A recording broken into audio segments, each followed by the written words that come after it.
আসসালামু আলাইকুম সুপ্রিয় শিক্ষার্থীরা, কেমন আছো তোমরা? আশা করছি ভালো আছো, সুস্থ আছো, নিরাপদে আছো। তোমাদের পরিবারের সকলেই নিশ্চয়ই ভালো আছে। আমিও ভালো আছি। আমি আমার আজকের অনলাইন ক্লাসে তোমাদেরকে স্বাগত জানাচ্ছি। আমি রুমানা আক্তার, প্রভাষক হিসাব বিজ্ঞান বিভাগ, ঢাকা কলেজ, ঢাকা। তো আমি তোমাদেরকে পড়াচ্ছিলাম বিজনেস অ্যান্ড কমার্শিয়াল ল, এই কোর্সটি। তো বিজনেস অ্যান্ড কমার্শিয়াল লয়ে আমাদের আলোচনা টপিক ছিল মূলত দ্য ট্রেডমার্ক অ্যাক্ট 2009। তো এই যে ট্রেডমার্ক সম্পর্কে আলোচনায় আমি এই পর্যন্ত তোমাদেরকে ধারা 20 পর্যন্ত আলোচনা করেছি। আজকে আমি আলোচনা করব 21 ধারা নিয়ে। তো 21 ধারা আলোচনার শুরুতে আমাদের আজকে যে বিষয়টা নিয়ে আলোচনা করব সেটা হচ্ছে যৌথ স্বত্বাধিকারে ট্রেডমার্ক, অর্থাৎ যৌথ স্বত্বাধিকারীরা কিভাবে ট্রেডমার্ক ব্যবহার করবে, সেক্ষেত্রে আইনে কি বলা হয়েছে সে সম্পর্কে আমার আজকের আলোচনা। তো দেখো, বোর্ডে লেখা আছে জয়েন্টলি ওন ট্রেডমার্ক, যেটা একটু আগে বললাম যে যৌথ স্বত্বাধিকারে ট্রেডমার্ক। দেখো কি লেখা হয়েছে যে 21-এর উপধারায় বলা হয়েছে যে nothing in this act shall authorise the registration of two or more persons who use a trademark independently or propose so to use it as joint proprietors thereof। অর্থাৎ এখানে যেটি বলা হয়েছে যে এই আইনের এমন কিছুই স্বতন্ত্রভাবে ব্যবহারকারী কোনো স্বত্বাধিকারীকে অথবা ব্যবহারের উদ্দেশ্যে প্রস্তাবকারী দুই বা ততোধিক ব্যক্তির মধ্যে যৌথ স্বত্বাধিকারী হিসেবে নিবন্ধিত হওয়ার যে আদেশ, সেটা কিন্তু কার্যকর হবে না। অর্থাৎ দুই বা ততোধিক ব্যক্তি স্বত্বাধিকারী, ব্যবহারকারী স্বত্বাধিকারী হতে পারে বা প্রস্তাব করেছে, ব্যবহারের প্রস্তাব করেছে এমন ব্যক্তি, তারা দুই বা ততোধিক যাই হোক না কেন, তারা একই ধরনের ট্রেডমার্ক নিয়ে নিবন্ধিত হতে পারবে না বা একই ধরনের ট্রেডমার্ক ব্যবহারের উদ্দেশ্যে নিবন্ধিত হতে পারবে না। আমি একটু পরে এটা আবার আলোচনা করব। আমরা আগে ধারা 2টা পড়ে নিই, তাহলে তোমাদের অনেক কোশ্চেন অ্যারাইজ হবে। দেখো ধারা 2-এ কি বলা হয়েছে যে notwithstanding anything contained in subsection 1 where there are interrelation between two or more persons interested in the use of the same trademark relating to an article or service, those persons may be registered as joint proprietors of the trademark, and the effect in relation to any rights to the use of the trademark vested in those persons shall be if those rights had been vested in a single person। দেখো এই যে 2 নাম্বারটা যেটা বললাম এতক্ষণ, সেই 2 নাম্বারটা যদি আমরা বিশ্লেষণ করতে যাই, তাহলে এখানে কি বলা হয়েছে? এখানে যেটি বলা হয়েছে যে এই আইনে কোনো কিছুই আসলে, মানে এই আইনের উপধারা 1-এ যাই কিছুই নিবন্ধিত থাকুক না কেন বা যাই কিছু বর্ণিত থাকুক না কেন, এখানে যেটা বলা হয়েছে যে ট্রেডমার্ক ব্যবহারের ক্ষেত্রে যদি এক বা একাধিক ব্যক্তি ট্রেডমার্ক সংশ্লিষ্ট পণ্য বা সেবার ব্যবসায় পরিচালনা করে, সেক্ষেত্রে উক্ত ট্রেডমার্ক ব্যবহারের জন্য এক বা একাধিক ব্যক্তি কি করতে পারে? নিবন্ধিত হতে পারে। এবং এখানে ট্রেডমার্কটি এমনভাবে নিবন্ধিত হবে বা এমনভাবে কার্যকর হবে যাতে মনে হয় যে এই ট্রেডমার্কটি ব্যবহারের ভার একজনের ওপরেই ন্যস্ত। তাহলে আমি যখন 21-এর 1 ধারা পড়লাম, তার সাথে অবশ্যই 21-এর 2 ধারা নিয়ে একটা কন্ট্রাডিকশন হলো।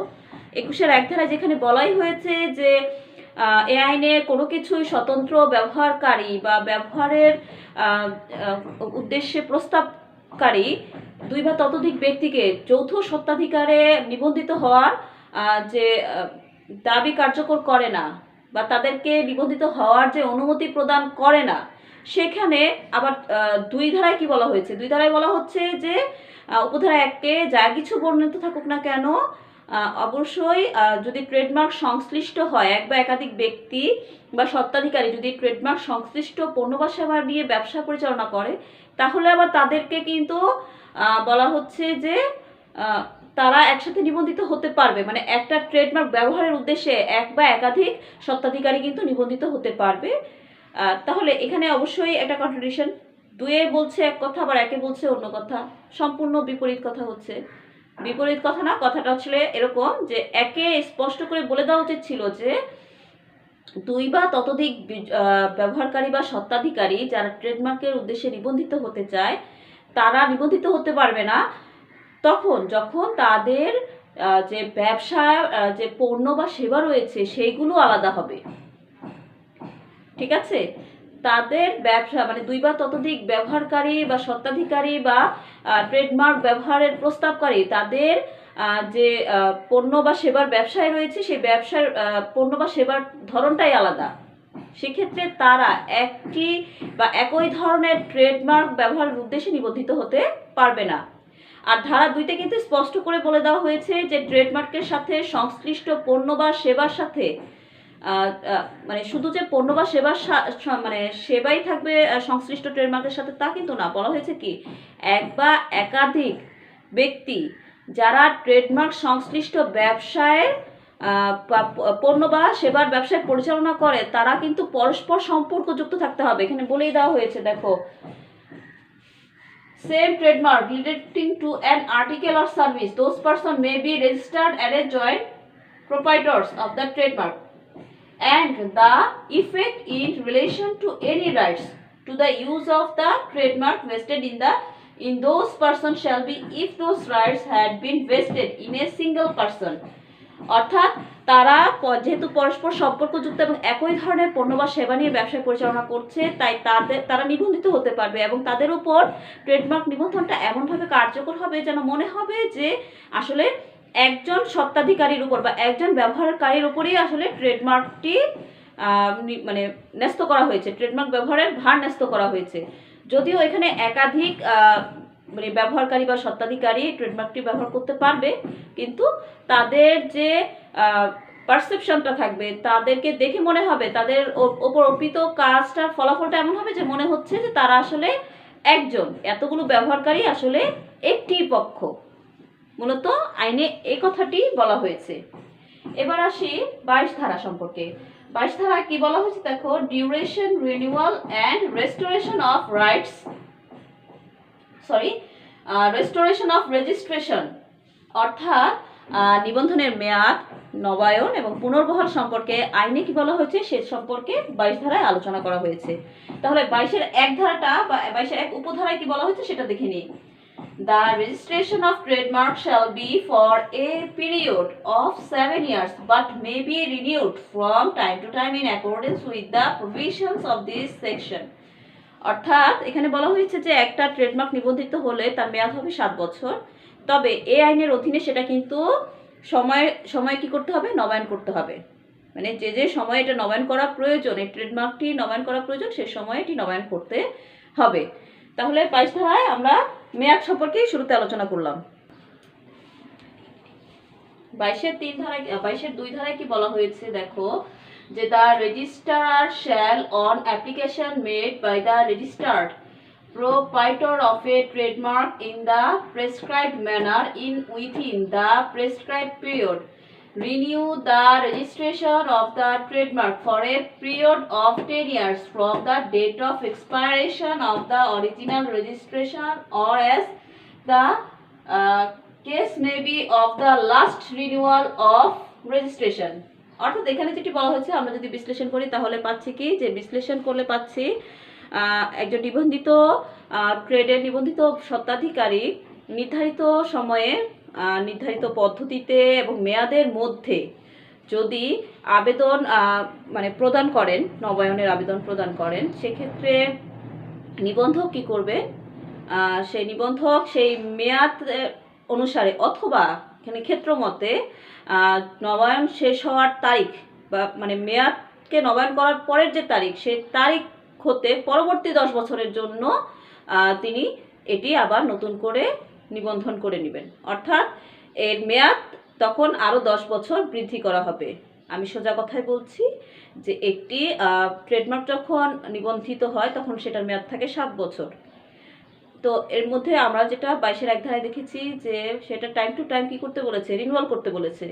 তো এই যে রিনিউয়াল অনুযায়ী সেই মেয়াদ শেষ হওয়ার তারিখ হতে পরবর্তী 10 বছরের জন্য আবার তার মেয়াদ বৃদ্ধি করেন নিবন্ধক। এটাই আসলে বলা হয়েছে 22-এর 2-এ। এবার আসি 22-এর 3 ধারায় কি বলা হয়েছে দেখো, at the prescribed time before the expiration of the last registration of a trademark, the registrar shall send notice in the prescribed manner to the registered proprietor of the date of expiration and the condition as to payment of fees and otherwise upon which renewal of registration may be obtained, and if that the expiration of the time prescribed in that behalf those conditions and have not been duly complied with, the registrar may remove the trademark from the register. অর্থাৎ এই 22-এর 3 ধারা যদি আমরা বিশ্লেষণ করি তাহলে কি পাচ্ছি, এখানে বলা হয়েছে যে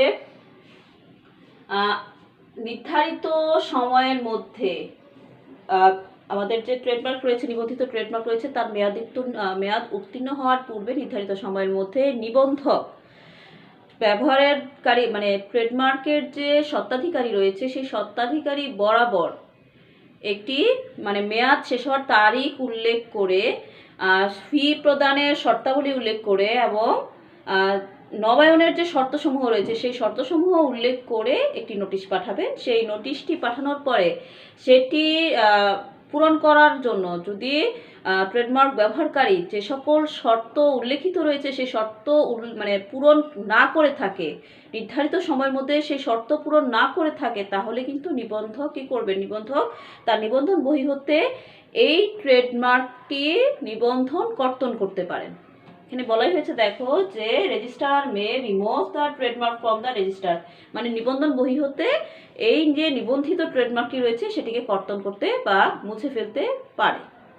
তো এই ছিল আমার 22-এর 3 ধারা। এবার আসি 22-এর 4 ধারা। আমরা দেখি 22-এর 4 ধারায় কি বলা হয়েছে, যে বলা হয়েছে where a trademark has been removed from the register for non-payment of the prescribed fee, the registrar may within 1 year from the expiration of the last registration of the trademark on receipt of an application in the prescribed form, if satisfied that it is restore the trademark to the register and renew the registration of the trademark either generally or subject to such conditions or limitations as he thinks fit to impose for a period of 10 years from the expiration of the last registration. দেখো 22-এর 4 ধারায় কি বলা হয়েছে, আসলে এখানে বলা হয়েছে পুনর্বহাল সম্পর্কে।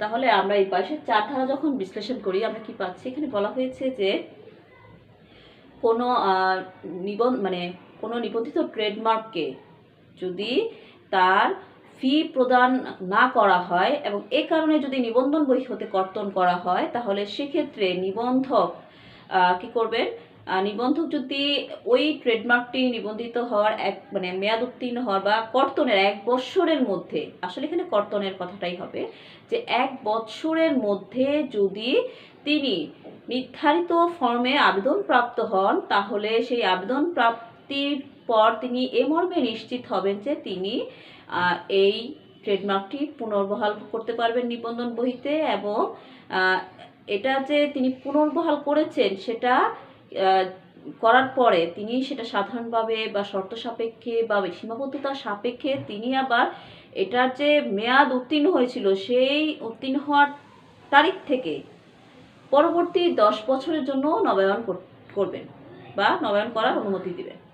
আমি একটু সোজা কথায় বলি তাহলে তোমরা সহজে বুঝতে পারবে যে একটি নিবন্ধন বহিতে নিবন্ধিত ট্রেডমার্ক যদি মেয়াদ উত্তীর্ণ হওয়ার আগে তার যে সকল শর্ত পূরণ করে যদি যে ফিটা, যেটা আমরা 22-এর 2 ধারায় পড়েছি যে ফি, নবায়ন ফি, সেই ফিটা যদি না দেয়, তাহলে সেই ফি না দেওয়ার কারণে তার যদি নিবন্ধন বই থেকে সেই ট্রেডমার্কটিকে কর্তন করা হয়, তাহলে কর্তন করার পরে নিবন্ধক যদি এ মর্মে নিশ্চিত হন যে তিনি পরবর্তী ওই যে মেয়াদ যে উত্তীর্ণ হলো, তাকে যে কি করা হলো, কর্তন করা হলো, তার পরবর্তী 1 বছরের মধ্যে নিবন্ধিত ব্যবহারকারী যিনি রয়েছেন তার কাছ থেকে প্রেসক্রাইবড ম্যানারে আবেদন প্রাপ্ত হয়ে তিনি নিশ্চিত হন যে তিনি এটিকে, এই ট্রেডমার্কটিকে আবার নিবন্ধন বহিতে পুনর্বহাল করতে পারবেন।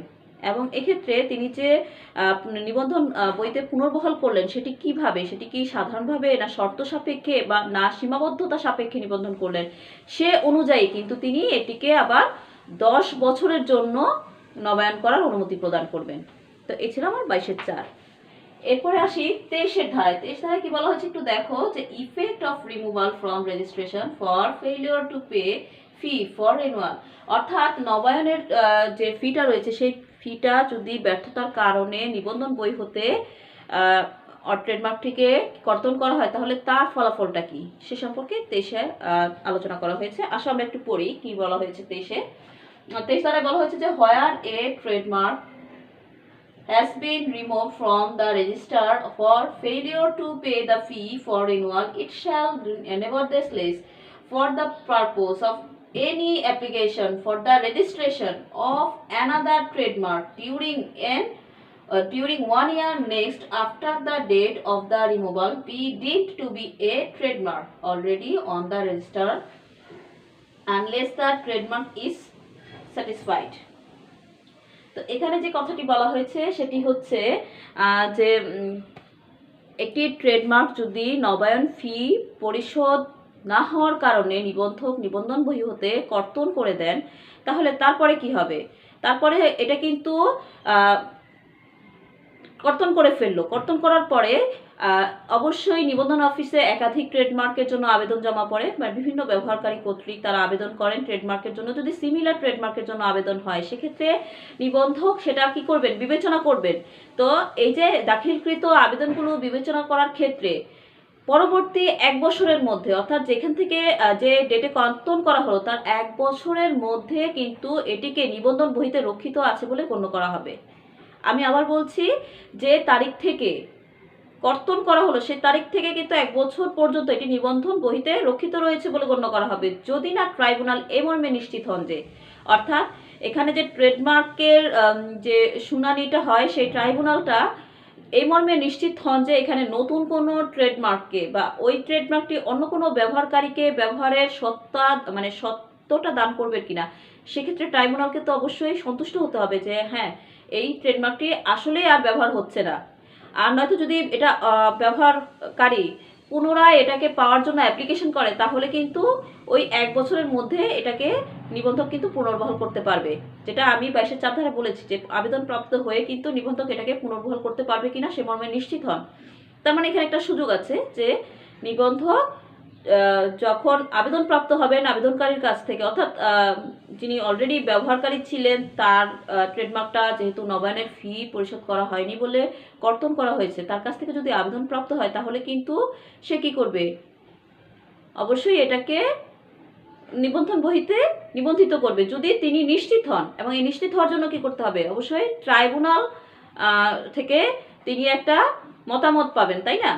তো সেটাই আসলে এখানে বলা হয়েছে যে কোনো ট্রেডমার্ক নিবন্ধিত ট্রেডমার্ক যদি কর্তন করা হয় তাহলে সেই কর্তনের পরবর্তী 1 বছরের মধ্যে যদি আবেদনপত্র দাখিল করা হয়, তাহলে সেই আবেদনপত্র দাখিলের ক্ষেত্রে বিবেচনা করার জন্য কি করতে হবে? যে এটি, অর্থাৎ যে ট্রেডমার্কটি কর্তন করা হচ্ছে সেটি 1 বছর পর্যন্ত নিবন্ধন বহিতে রক্ষিত আছে, এবং ট্রাইব্যুনাল যদি এ মর্মে সন্তুষ্ট হন যে এটি যেদিন থেকে কর্তন করা হয়েছে তার অব্যবহিত পূর্ববর্তী 2 বছর পর্যন্ত এটি আসলে বাণিজ্যিক কাজে যথাযথভাবে ব্যবহার করা হয়নি, অথবা এই যে আমি আরেকটি কথা যে বলেছিলাম যে একাধিক লোক তো অবশ্যই ট্রেডমার্ক ব্যবহারের জন্য তারা আবেদন করে, সেই আবেদনগুলোর সাথে এই যে নিবন্ধিত ট্রেডমার্কটি যেটি কর্তন করা হলো তার কোনো সিমিলারিটি থাকবে না, বা তার সাথে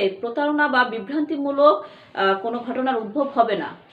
এই মর্মে যদি নিশ্চিত হন তাহলে কিন্তু এটি কি করতে পারেন? এটিকে আবার পুনরায় তিনি নিবন্ধন বইতে রক্ষিত করতে পারেন, আবার এখান থেকে কিন্তু চিরস্থায়ীভাবে কর্তনও করে দিতে পারেন। অর্থাৎ এখানে নিবন্ধককে নিশ্চিত হতে হবে যে আসলে এটি কি পরবর্তী যে 1 বছর, ওই তারিখ থেকে 1 বছরের মধ্যে তিনি কি এটি নিবন্ধন বহিতে নিবন্ধিত করতে পারছেন কিনা, না ট্রাইব্যুনাল সন্তুষ্ট হয়েছে যে এটা আসলে আর নিবন্ধিত হওয়ার যোগ্যতা রাখে না। ঠিক আছে, এখানে দুটি বিষয়ই কিন্তু কাজ করছে। একটা হচ্ছে এটা নিবন্ধিত হবে বা পুনর্বহাল হবে কিনা, আরেকটা হচ্ছে এটি কি পুনর্বহাল হওয়ার যোগ্যতা হারিয়েছে কিনা। তো এই ছিল আমার 23 ধারা। এরপরে আসি আমি 23-এ আমার আরও একটু কথা আছে, সেটা তোমাদেরকে বলছি।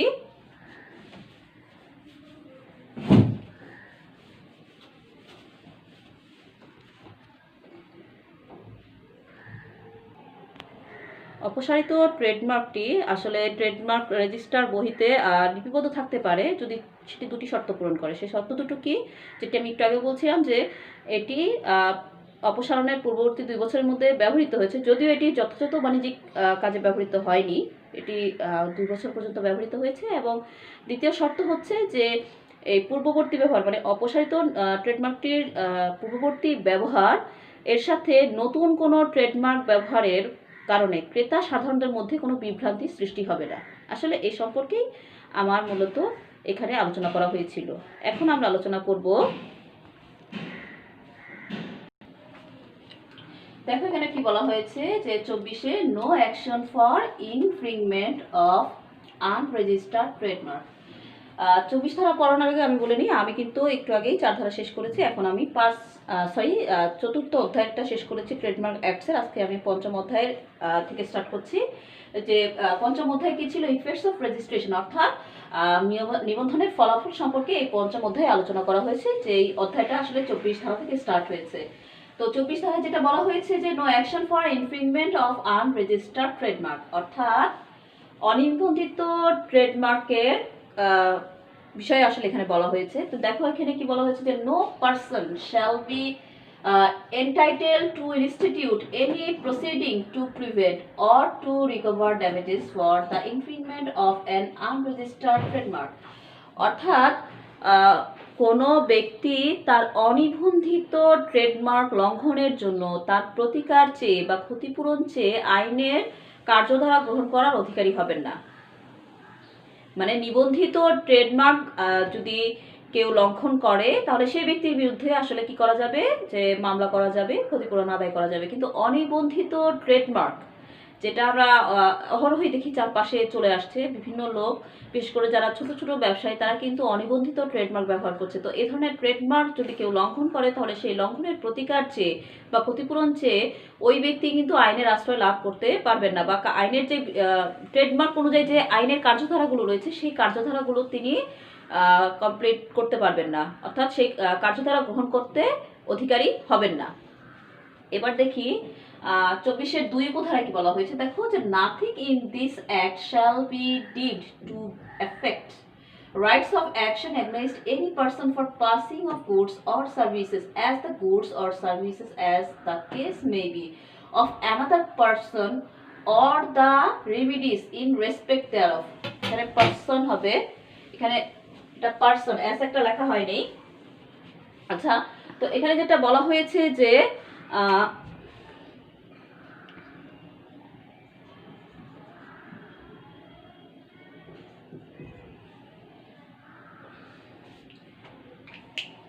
কোনো ব্যক্তি যদি পণ্য বা সেবা অন্য কোনো ব্যক্তি যদি নিজের বলে চালানোর চেষ্টা করে, অর্থাৎ অন্য কোনো ব্যক্তি পণ্য বা সেবা সেটাকে যদি আরেকজন ব্যক্তি মানে ওই ব্যক্তি রিলেটেড কেউ না, আরেকজন ব্যক্তি যদি নিজের পণ্য বা সেবা বলে চালানোর চেষ্টা করে তাহলে উক্ত ব্যক্তির বিরুদ্ধে এই আইনে বর্ণিত রয়েছে যে উক্ত ব্যক্তির বিরুদ্ধে প্রতিকার লাভের জন্য তিনি আইনের আশ্রয় গ্রহণের অধিকারী হবে।